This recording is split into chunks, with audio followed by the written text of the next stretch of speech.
कांग्रेस नेता के बेटे की गोली मारकर हत्या, पुलिस से हाथ जोड़कर जल्द कार्रवाई की मांग किया है। हत्या का कारण देखें पूरी खबर। छत्तीसगढ़ के जांजगीर चांपा जिले में गुरुवार देर रात कांग्रेस नेता के बेटे की गोली मारकर हत्या कर दी गई। 3 नकाबपोश बदमाशों ने घर में घुसकर वारदात को अंजाम दिया।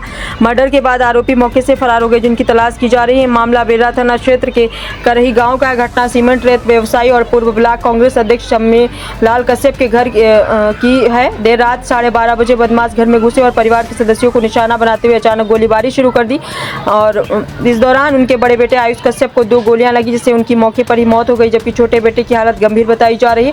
वहीं पुलिस इस मामले में केस दर्ज कर जांच में जुटी है। मृतक युवक की बहन व प्रत्यक्षदर्शी प्रेरणा कश्यप ने बताया कि 3 युवक आए और उसके भाई आयुष को पहले गोली मारी, फिर उसके 16 साल के छोटे भाई को गोली मारी। तीनों बदमाश नकाब में गाची लगा रखे थे। वारदात के बाद 3 मोबाइल और कुछ चिल्लर नोट लिए थे। उसने बताया कि हफ्ते भर पहले 3 युवक उसके भाई आयुष के बारे में पूछते आए थे। मृतक युवक के पिता शम्मीलाल कश्यप ने आरोप लगाते हुए कहा कि देर रात रेत की वजह से यह गोलीबारी व हत्या की वारदात हुई है, क्योंकि उसका 19 साल का बेटा आयुष रेत का काम करता था। उसने अभी हाईवा जेसीबी लिया था और रेत के कार्य में लगा हुआ था। करही गांव घटनास्थल पर प्रभारी SP Nivedita Pal, additional SP Umesh Kashyap, cyber और फॉरेंसिक टीम मौके पर पहुंची। घर में लगे सीसीटीवी की जांच के साथ अन्य क्षेत्रों में लगे सीसीटीवी की जांच पुलिस कर रही है। वहीं अलग अलग मार्ग पर नाकेबंदी की गई है। कॉल डिटेल से भी सुराग जुटाने का प्रयास किया जा रहा है। विधायक व्यास कश्यप ने कहा कि कश्यप परिवार में गोली चली है। कांग्रेस नेताओं शम्मीलाल कश्यप सीमेंट रेत का काम करते हैं, सामान्य परिवार के लोग हैं। इसी क्या घटना थी, 3 नकाबपोश घर में घुसकर जो भी सामने आया उसे गोली मारी, जिसमें आयुष कश्यप की मौत हुई और आशुतोष कश्यप घायल हुए हैं। घटना सुनने के बाद अचंभित लगा कि हमारे जिले में भी गोली चली है। यह व्यावसायिक प्रतिस्पर्धा को लेकर यह घटना हुई है। कैसे आगे बढ़ रहा है मामला। शासन और जिला प्रशासन पर आरोप लगाया कि जब हसदेव नदी और महानदी की रेत घाटों की नीलामी हो चुकी है तो उन्हें क्यों नहीं दिया जा रहा है, जिसके कारण यह घटना हो रही है। जब अपने क्षेत्र के दौरे पर था तो 10 से अधिक हाईवा रेत का अवैध उत्खनन कर परिवहन कर रहे थे। प्रशासन को सब जानकारी है, खनिज अधिकारी को भी सूचना है, मगर कोई कार्रवाई नहीं कर रहे हैं। शिकायत करते हुए थक चुके हैं, मगर इनके कानों में जू तक नहीं देख रही है। यही नहीं, नवापारा पीथमपुर में भी गोली चलने की बात सामने आई थी। छत्तीसगढ़ सरकार से मांग रखी गई कि जल्द से जल्द रेत घाट को जिन्हें नीलामी मिला है उन्हें सौंप दे, जिससे सरकार को राजस्व मिलेगा, तो अवैध उत्खनन से करोड़ों रुपए का नुकसान सहना पड़ेगा। मृतक युवक के पिता शम्मीलाल कश्यप ने पुलिस विभाग से हाथ जोड़कर निवेदन किया है कि उनके ऊपर संदेह जो गाड़ी को रुकवाने का प्रयास घर के आसपास उनके आदमी को की घूमने की जानकारी दी और जल्द से जल्द बेटे के हत्यारे तीनों को पकड़कर उचित कार्रवाई करे। रोते पिता ने बताया कि 18 साल का हुआ था, काम मत कर मेरा तबीयत खराब होने पर उसने घर की जिम्मेदारी निभाई और काम में लग गया। अपने छोटे भाई को पढ़ाने के लिए बिलासपुर भेजा। आइए देखते हैं आगे की रिपोर्ट जांजगीर चांपा से पीताम्बर लहरे के साथ। जो FIR करेंगे ना अपन ओला करबे तो फिर लड़का घरों में परिजन बन जाए, गाँव वाला मन भी तो परेशान करवा मन के बीच सहयोग तो करत सहयोग करबे तो सुनिए सर, मैं आप लोगों के सर्विस वही चिंता मत करता, न्याय मिली सर, लोग खड़े नहीं न्याय मिली तो चिंता मत। लड़का को मना किया बेटा 18 साल तुम हो रहा, मैं तबियत मेरे बहुत खराब हो गई, तो मैं बीच में बता रहा हूँ ना, मेरी स्थिति इतना नाजुक था। इसके कहने पे मेरा को जाकर इलाज करो तो मेरा तबियत ठीक हुआ है। छोड़ दिया इसको, बोले कि हम लोग कोटा भेजे कैसे उसको तैयारी, तो वही बोलता था पापा मैं हॉस्पिटल कोटा बिलासपुर के भरा पड़ता पड़ते वहाँ भाड़ा है तो मैं वही जा रहा, मैं दस्तखत कर दूंगा साहब, आप लोग प्रशासनिक अधिकारी हैं, मैं जानता हूँ कि एक अधिकारी का पेन का ताकत क्या है, मैं समझता हूँ। मैं छोटा सा सरपंच था, मेरी माँ सरपंच में जनता पर निभर मिला, पंचायत प्रकोष्ठ का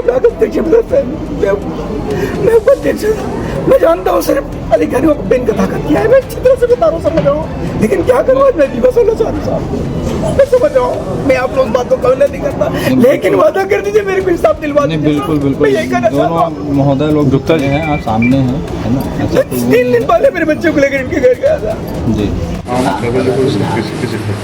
मैं खाना खा के वही 10:10 में 10:20 में फिर आयुष भैया जांजगीर गेरी से, तो जांजगीर से 12:30 बजे घर पहुँची से 12:34 में वो घर जाके सो गई ना, मतलब बोले लाया रात के आ रही थे, शटर भी बंद नहीं कर रही थी, ताला नहीं लगा रही थी, और उनके रूम के लॉक तो वो करा नहीं, रूम में लॉक अंदर ना फिर 12:34 में शायद मम्मी मोला कॉल करी। मैं जैसे उठा के देखे ना तो 3 आदमी मन पिस्टल लेके अंदर रूम के अंदर पिलर की बंदूक ताने मोर ऊपर हमन ऊपर।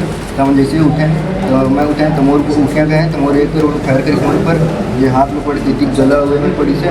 फिर भैया उन को जैसे मोला मारी तो भैया उन्हें पुलिस पहुँचते थे तो भैया को ऊपर 2 फायर करी। पीछे वाला शायद करी से और सामने वाला देखिए ना। तो फिर भैया वही में गिर गया जिससे। फिर दीदी है भैया को उठाती थी ना तो दीदी के ऊपर गन ताना थी गन तानी से मत पैसा दे बोला जिससे। फिर मैं बोले पैसा दे तो बोले फिर ऐसे ही मतलब 50-60 रुपये 10 रुपये नोट ले चल रहे हैं। फिर रूम ला निकलते तो बोली इसकी मोबाइल दे बोल के तो दीदी एक तो आईफोन थे दीदी के। तो फिर मैं रूम ला बाहर लॉक करी पूरा तीनों को खींची रूम ला फिर बाहर करके लॉक करके चल रही। तो मम्मी पापा का रूम जो अंदर से लॉक रही थे ना तो वहाँ कटरा रही शायद अंदर से लॉक रही समझ गया।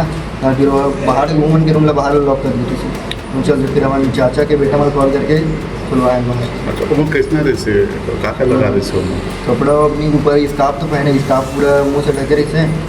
हम सामने वाला के थोड़ा हाइट रही से और पीछे वाला में थोड़ा ऊपर छोटे छोटे किसने को उठा उनके बोल चावल से जो छत्तीसगढ़ी से। अच्छा क्या कुछ हुआ होगा तो इसे काबू लगा था काबू वो इसने कर से मारपीट या फिर तो दुश्मनी कौन करेंगे अगर वैसे ही मतलब पैसा लूटने की थी तो 50-60 रुपये थोड़ी तो उनका दुश्मनी है तो उनके शिकायत से थे इसमें तो ऐसे ही है। तकर से शक है कौन होता सब मैं तो नहीं बोल पाऊँ वैसे मैं बिलासपुर में ही था जब यही दुश्मन तो वहाँ थे क्या नाम तो और आशुतोष कश्यप। कल रात में लगभग 12 बजे के आसपास जो है ग्राम करही थाना बिर्रा क्षेत्र में 3 अज्ञात बाइक सवार युवकों के द्वारा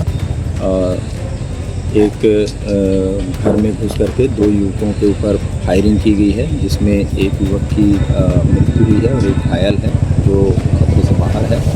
इसमें पुलिस की टीम जो है 4 CCTV फुटेजेस देख रही है और अलग-अलग टीमें अलग-अलग एरिया में काम कर रही हैं और अभी जो है हॉस्पिटल में उनका शीघ्र जो है पंचनामा किया जा रहा है और आगे ये प्रथम दृष्टिया जो है हत्या की नियत से ही आना पता चला है क्योंकि हमलावर जो है आते ही उन्होंने जो है इन युवकों पर फायरिंग की घटना